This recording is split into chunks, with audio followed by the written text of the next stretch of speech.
주님께서 여러분과 함께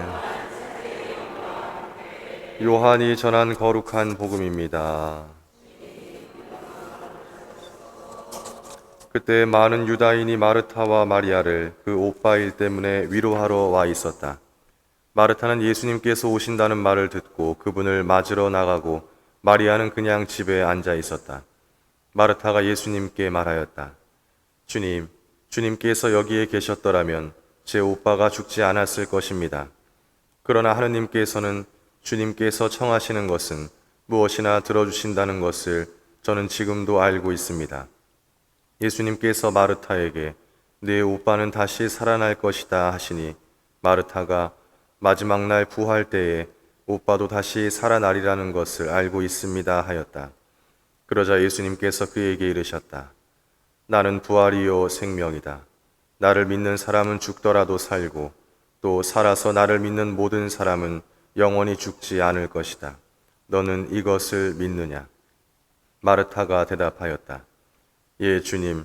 저는 주님께서 이 세상에 오시기로 되어 있는 메시아시며 하느님의 아드님이심을 믿습니다. 주님의 말씀입니다.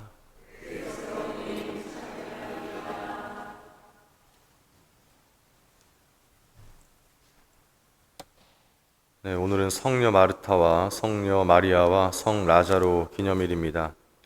원래는 성녀 마르타 기념일이었는데 올해부터 새 성인을 같이 기념하게 되었습니다.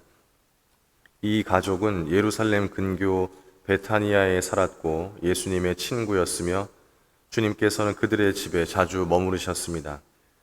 마르타는 굉장히 활동적인 여성으로 그려지고 있습니다. 오늘의 다른 고유 독서인 루카복음 10장 38에서 42절에서 마르타는 자신의 일을 도와주지 않는 동생 마리아를 나무라면서 주님께 보채는데요. 이 같은 이야기 때문에 마르타 성녀를 활동적인 신앙의 모범으로, 마리아 성녀를 관상 생활의 모범으로 공경하고 있습니다. 새 성인의 기념일을 지내며 특히 마르타 성녀와 마리아 성녀에 관한 우리의 흔한 생각을 떠올리게 됩니다. 방금 말씀드린 것처럼 마르타 성녀는 활동적인 신앙인의 모범으로 공경받고 마리아 성녀는 관상 생활의 모범으로 공경받고 있습니다. 두 성녀를 모두 공경하고 있지만 사실 나에게 당신은 마르타 같네요 라는 말을 하면 그리 기분 좋아하지는 않는 것 같습니다. 어떤 신앙의 활동에 대해 언제나 기도가 부족한 것으로 생각하기 때문입니다. 그러나 우리가 주목해야 할 것은 활동이냐 기도냐가 아닌 것 같습니다. 마르타 기념일의 다른 독서인 루카복음에서 예수님께서 마르타에게 말씀하십니다. 마르타야, 마르타야, 너는 많은 일을 염려하고 걱정하는구나. 그러나 필요한 것은 한 가지뿐이다. 마리아는 좋은 몫을 선택하였다.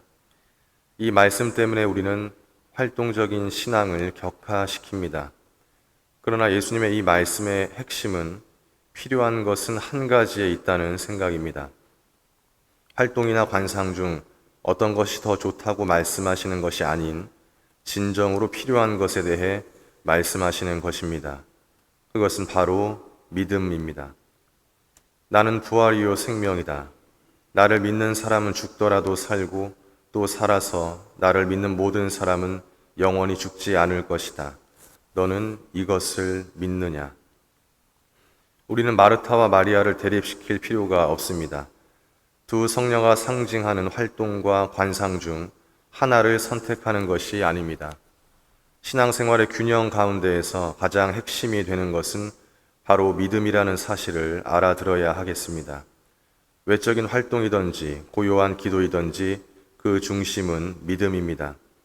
믿음이 없다면 외적인 활동은 그저 NGO의 봉사활동에 그칠 것이고 기도는 마음을 다스리는 명상에 지나지 않을 것입니다. 오로지 예수님께 대한 믿음이 우리를 이끌어줄 것입니다. 사랑하는 형제, 자매 여러분, 나에게 진정한 생명을 주시는 분을 바라보시면 좋겠습니다. 저는 미약하지만 그래도 예수님을 믿기에 그나마 이 정도라도 사는 것 같습니다. 믿음이 없다면 다른 모든 것은 소용이 없는 것 같습니다.